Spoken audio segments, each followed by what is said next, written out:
Fungsi ginjal pada sistem ekskresi adalah: pertama, mengeluarkan zat sisa organik dan racun; kedua, mengatur keseimbangan konsentrasi ion-ion penting dalam tubuh; ketiga, mengatur keseimbangan asam dan basa; keempat, menjaga tekanan darah; kelima, mengatur produksi sel-sel darah merah di dalam sumsum tulang; keenam, mengendalikan konsentrasi nutrisi darah; ketujuh, mengubah vitamin D yang inaktif menjadi aktif. Proses pembentukan urin. Berikut bagaimana sih proses pembentukan urin? Diawali dari fase penyaringan darah yang memasuki ginjal dari pembuluh darah. Fase ini berlangsung pada badan Malpighi, bagian dari nefron ginjal yang termasuk kapsula Bowman dan glomerulus. Glomerulus sendiri memiliki fungsi utama menyaring semua zat sisa yang larut dalam darah dan mengeluarkan cairan sekaligus kelebihan elektrolit yang ada di dalam tubuh, misalnya garam, air, urea, amonia, glukosa,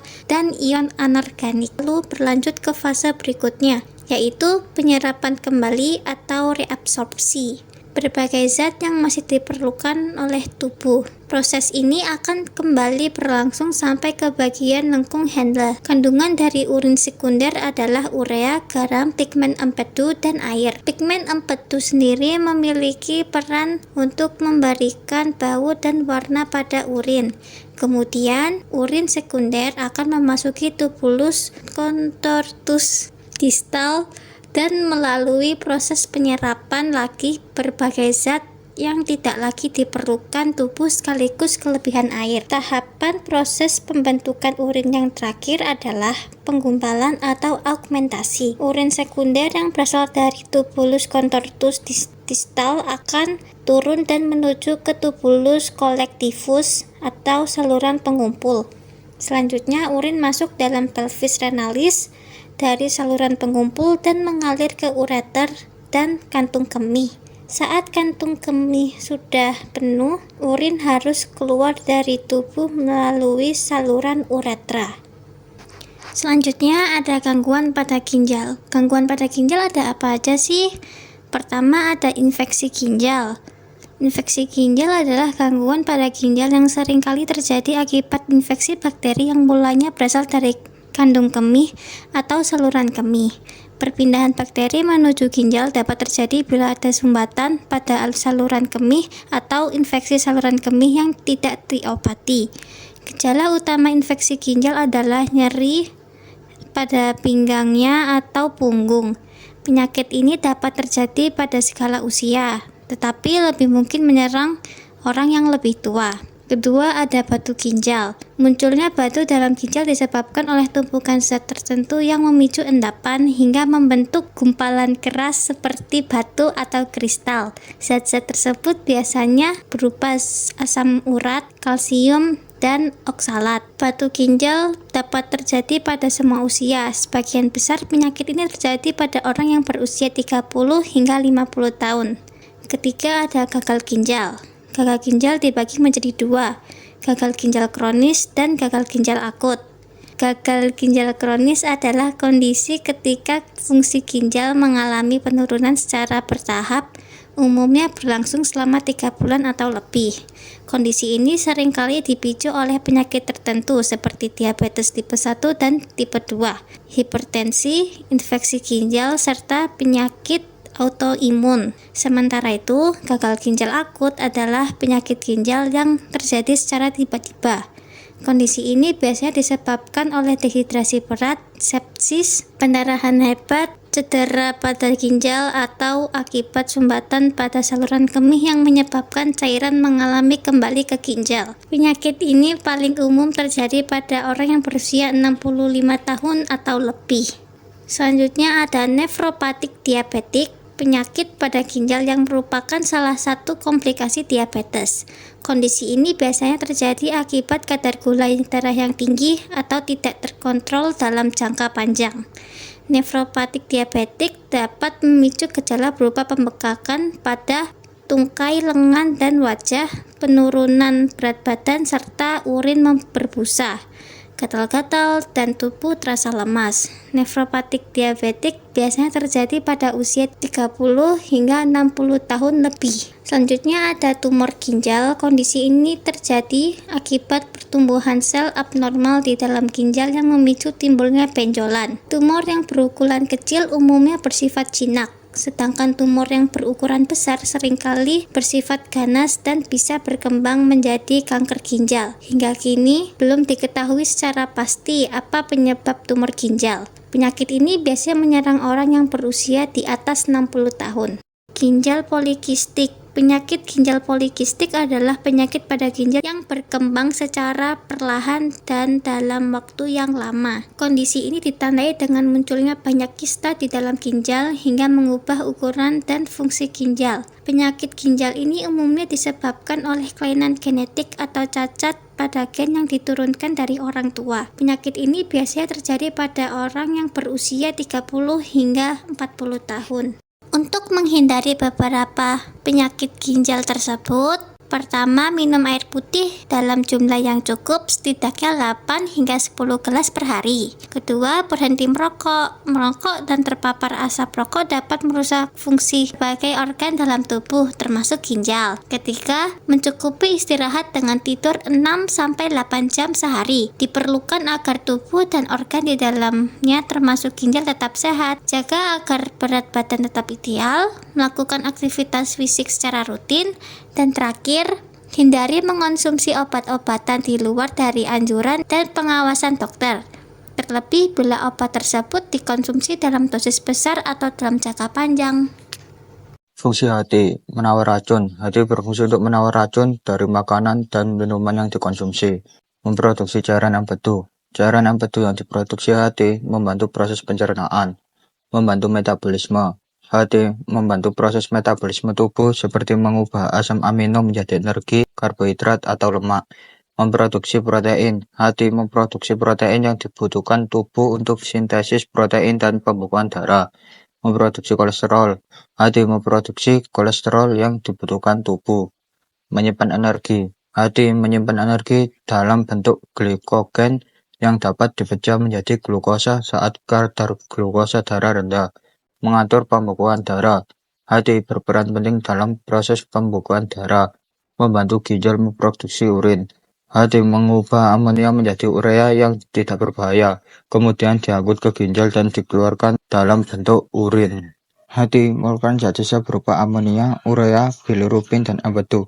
Amonia, zat sisa hasil penguraian protein, zat beracun yang dapat menyebabkan gangguan pernafasan dan ginjal. Hati mengubah amonia menjadi urea. Urea hasil akhir dari perubahan amonia di hati. Urea diekskresikan melalui urin. Bilirubin, zat sisa hasil perombakan sel darah merah yang disimpan dalam kantung empedu. Kelebihan bilirubin dapat menyebabkan sakit kuning. Empedu, cairan hijau kebiruan yang berasa pahit. Empedu mengandung bilirubin, biliverbin, garam mineral, garam empedu, dan kolesterol. Hati mengekskresikan empedu setiap hari. Sebagai organ ekskresi, hati mampu memproduksi cairan empedu secara terus-menerus. Cairan empedu berasal dari penghancuran hemoglobin yang sudah tua. Hemoglobin ini akan diuraikan menjadi hemin, zat besi, dan globin. Zat besi dan globin akan disimpan ke dalam hati lalu dikirim ke sumsum tulang merah. Sementara itu, hemin akan dirombak menjadi bilirubin dan biliverbin. Bilirubin dan biliverbin ini merupakan zat warna bagi empedu dan mengandung warna hijau biru. Zat warna tersebut di dalam usus akan mengalami oksidasi menjadi urobilin. Urobilin lalu diekskresikan di dalam tubuh serta memberi warna kekuningan pada feses dan urin. Gangguan pada hati, bayi, 1. Penyakit kuning. 2. Hepatitis B karena terinfeksi virus hepatitis B atau VHB dapat menular melalui cairan tubuh atau diturunkan dari ibu ke bayi yang dilahirkan. Remaja, 1. Hepatitis virus. Hepatitis A, B, atau C yang bisa didapat melalui kontak langsung atau makanan atau minuman yang terkontaminasi. Nomor 2. Penyakit autoimun. Autoimmune hepatitis, di mana sistem imun menyerang sel-sel hati. Pada lansia, 1. Sirosis hati akibat hepatitis kronis, NAFLD, atau alkoholisme. 2. Kanker hati, hepatocellular carcinoma atau HCC, biasanya berkembang dari sirosis. Untuk menjaga kesehatan hati, Anda bisa mengonsumsi makanan sehat dan bergizi, menghindari makanan yang diasapi, diawetkan, dan diasinkan, mengurangi konsumsi alkohol, membatasi penggunaan zat kimia yang berbahaya, berolahraga secara rutin. Paru-paru memiliki fungsi. Yang pertama yaitu tempat pertukaran O2 dan CO2, dan yang kedua yaitu pengeluaran CO2 dan H2O. Proses pengeluaran CO2 dan H2O yaitu sistem respirasi menghasilkan zat sisa berupa karbon dioksida atau CO2, sedangkan sistem pencernaan menghasilkan zat sisa berupa uap air atau H2O. CO2 dan H2O dibawa ke paru-paru oleh darah, hingga sampai ke pembuluh kapiler yang menyelimuti alveoli. CO dan H2O masuk ke alveoli dengan cara berdifusi, lalu dikeluarkan oleh tubuh melalui hidung saat kita menghembuskan nafas. Gangguan pada paru-paru. Yang pertama yaitu tuberkulosis. Penyebab penyakit paru-paru satu ini adalah adanya infeksi bakteri Mycobacterium tuberculosis. Biasanya terjadi pada usia 15-55 tahun. Yang kedua yaitu pneumonia atau paru-paru basah. Pneumonia merupakan salah satu jenis ISPA atau infeksi saluran pernapasan akut berupa meradangnya kantung udara dalam paru-paru atau alveolus. Biasanya terjadi pada orang dewasa berusia 55-65 tahun. Hal ini disebabkan oleh melemahnya daya tahan tubuh seiring bertambahnya usia. Yang ketiga yaitu kanker paru. Merupakan penyakit berupa adanya pertumbuhan sel abnormal pada organ paru-paru. Penyakit ini beresiko terjadi pada usia 54 hingga 75 tahun. Yang keempat ada asma. Asma terjadi pada paru-paru, sering disebut dengan istilah asma bronkial. Asma bronkial merupakan penyakit yang membuat jalur udara menuju paru-paru menyempit, membengkak, serta produksi lendirnya menjadi berlebihan. Asma dapat terjadi pada usia berapapun, tetapi paling sering dimulai pada masa anak-anak dan sebagian besar terjadi pada usia 5 tahun. Yang kelima ada emfisema. Emfisema adalah salah satu jenis penyakit paru obstruktif kronik atau PPOK. Serupa dengan kanker paru, penyakit emfisema ini paling umum disebabkan oleh kebiasaan merokok yang dilakukan selama bertahun-tahun oleh penderitanya. Paling sering dialami pada usia di atas 60 tahun yang merokok. Terdapat juga emfisema paru dini yang terjadi sebelum usia 55 tahun atau tanpa riwayat merokok. Yang keenam ada bronkitis. Bronkitis berkaitan dengan saluran bronkus pada paru-paru. Tepatnya, bronkitis terjadi karena adanya peradangan di dinding saluran bronkus. Bronkitis paling sering terjadi pada anak-anak usia di bawah 6 bulan. Akan tetapi, ada beberapa kasus terjadi pada bayi hingga usia 12 bulan. Yang terakhir, yaitu emboli paru. Emboli paru merupakan penyakit yang terjadi karena adanya gumpalan darah yang menyumbat salah satu arteri pada paru-paru. Penyakit ini biasanya terjadi pada orang yang berusia lebih dari 30 tahun. Gaya hidup sehat yang harus dilakukan agar terhindar dari gangguan pada paru-paru. Yang pertama yaitu berhenti merokok. Merokok adalah penyebab utama dari penyakit paru yang serius seperti kanker paru dan penyakit paru obstruktif kronis. Yang kedua yaitu menjauhi asap rokok. Seorang yang bukan perokok namun menghirup asap rokok memiliki resiko penyakit yang sama dengan perokok. Beberapa hal yang dapat dilakukan untuk menghindari menjadi perokok pasif adalah dengan melarang perokok untuk merokok di dalam rumah, mobil, atau lingkungan kerja. Yang ketiga yaitu mencuci tangan dengan sabun dan air. Diperkirakan tangan dapat menyebarkan 80% dari penyakit pernapasan yang menular seperti pilek dan flu.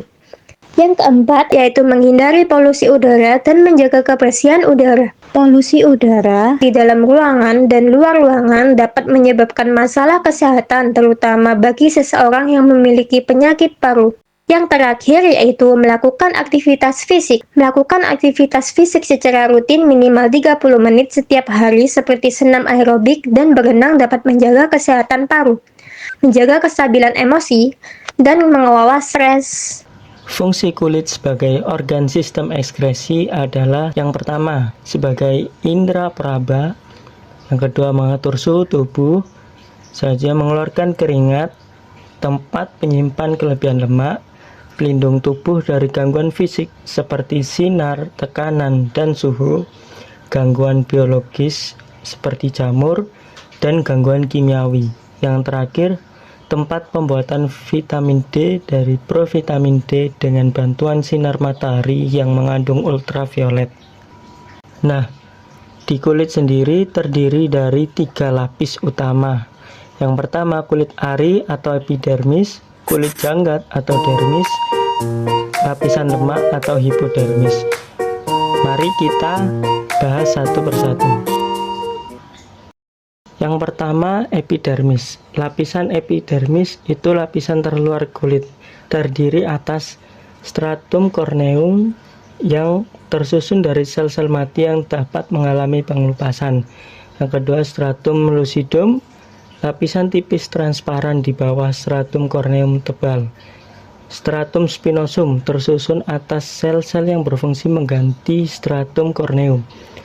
Stratum granulosum tersusun atas sel-sel yang mengandung pigmen melanin yang merupakan pigmen yang memberi warna pada kulit. Yang terakhir, stratum germinativum atau basale tersusun atas sel-sel yang mengalami pembelahan cepat untuk mengisi kehilangan rutin kulit. Yang kedua ada dermis, merupakan lapisan yang terletak di bawah epidermis. Epidermis terdiri dari akar rambut, serabut saraf, pembuluh darah, kelenjar keringat atau glandula sudorifera, kelenjar minyak atau glandula sebasea. Yang terakhir hipodermis yang terletak di bawah dermis, jadi di bawah sendiri ya. Lapisan ini terdiri dari jaringan adiposa atau jaringan lemak yang memiliki fungsi sebagai tempat penyimpanan lemak. Lemak berfungsi sebagai cadangan makanan, pelindung tubuh terhadap benturan, dan menahan panas tubuh. Nah, tadi di fungsi kulit ada mengeluarkan keringat. Nah, sekarang kita akan menjelaskan gimana proses pembentukan keringat. Nah, dimulai saat suhu lingkungan tinggi yang menyebabkan suhu tubuh meningkat dan pembuluh-pembuluh darah di kulit melebar, sehingga kulit akan berwarna kemerahan. Saat itu, hipotalamus merespon dengan menghasilkan enzim bradikinin untuk mengaktifkan kelenjar keringat. Kelenjar keringat akan menyerap air, garam, dan urea dari dalam tubuh, kemudian dikeluarkan dari tubuh melalui pori-pori dalam bentuk keringat, sehingga suhu tubuh kembali normal. Nah, itulah mengapa keringat kita bau dan berasa asin karena terkandung garam dan urea. Nah, gangguan kulit yang biasa kita alami, yang dialami oleh anak-anak ya, itu adalah yang pertama cacar air yang disebabkan oleh infeksi virus varicella zoster. Ya, bukan anak-anak saja tapi bisa orang dewasa. Yang kedua, eksim atau dermatitis atopik, penyakit kulit pada anak yang ditandai dengan kulit kemerahan dan terasa gatal. Nah, kita beranjak dewasa, ketika remaja biasanya kita mulai muncul jerawat di muka. Nah, itu disebabkan oleh perubahan hormon yang meningkatkan produksi minyak. Terlebih lagi kalau kita jarang cuci muka, jadi habis berkegiatan dari luar kita jarang cuci muka, yang berarti muka kita kotor. Dan yang kedua, dermatitis seboroik, ketombe atau kulit kemerahan dan bersisik di kulit kepala dan wajah. Nah, di lanjut usia atau lansia biasanya sering terkena penyakit kanker kulit karena mereka sering terpapar sinar matahari. Nah, agar kita terhindar dari gangguan kulit seperti tadi, kita bisa menerapkan gaya hidup sehat. Yang pertama, kita bisa mengonsumsi makanan sehat seperti memperbanyak buah, sayur, dan lemak sehat. Lalu minum cukup air untuk hidrasi kulit kita. direkomendasikan 8-10 gelas sehari. Selanjutnya tidur cukup untuk regenerasi kulit. Itu bisa 7-8 jam. Lalu hindari rokok dan alkohol. Dan yang terakhir, olahraga teratur untuk melancarkan sirkulasi darah ke kulit.